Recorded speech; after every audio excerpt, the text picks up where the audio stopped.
আসসালামু আলাইকুম ওয়া রাহমাতুল্লাহ।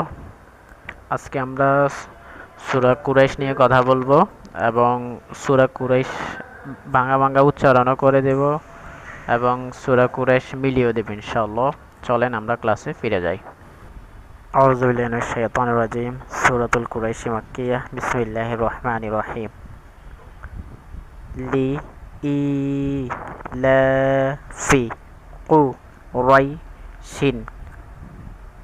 তাহলে মিলিয়ে কিভাবে হবে? লিইলাফি কুরাইশ। দ্বিতীয় আয়াত। ই এক আলিফ টানিয়ে পড়িতে হয়, লা এক আলিফ টানিয়ে পড়িতে হয়, ফাজের ফি। হিম মিমে সাকিনের পর কি আসছে? রা আসছে। এটা কি? ইজহারে খস।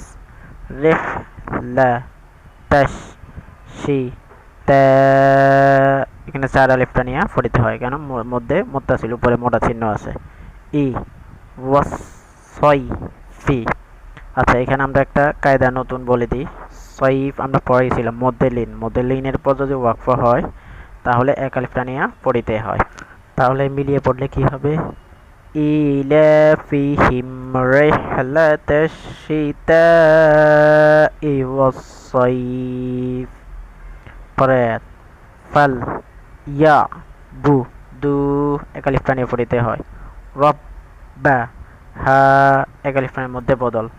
জাল বাইতি আমরা বলছিলাম মধ্যে লিনের পর, মদের হরফ না, মধ্যে লিনের পর যদি ওয়াকফ হয়, মদের লিনের হরফের বামের হরফের পরে যদি ওয়াকফ হয় তাহলে কয় আলিফ টানতে হয়? এক আলিফ টানতে হয়। ফালইয়াবুদু রব্বা হাযাল বাইত। চলেন পরের আয়াত পড়ি। আল লা জি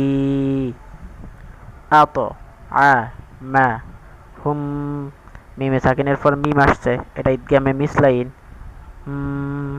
মিং নুনে সাকিন বা তানবিনের পর কি আসছে? ইকফারের হরফ, 15টির হরফের একটি হরফ জিম আসছে। মিং জু আইন। আইউ যদি আমরা টানি পড়ি, আইউ ওয়া আ মা না হুম। মিম সাকিনের পর আবার মিম আসছে, ইদগাম মিসলাইন। মিন খৌফ। ঠিক আছে? মিন, এখানে যে মিন গুণা করি না কেন? নুনে সাকিন বা তানবিনের পর কি আসছে? ইজহারের 6টি হরফের একটি আসছে। ইজহারের 6টি হরফ কি কি? হামজা, হা, আইন, হা, কইন, খ। এখানে খ আসছে। ঠিক আছে? খৌফ আগের নিয়ম। তাহলে কি হবে? আল্লাযী আত'আমাহুম মিন জু'ইন ওয়া আমানাহুম মিন খাউফ। আর যদি থামেন, আল্লাযী আত'আমাহুম মিন জু' ওয়া আমানাহুম মিন খাউফ। আলহামদুলিল্লাহ, আমরা আরেকটা সূরা শেষ করলাম। মাত্র 3টা সূরা পড়াইছি।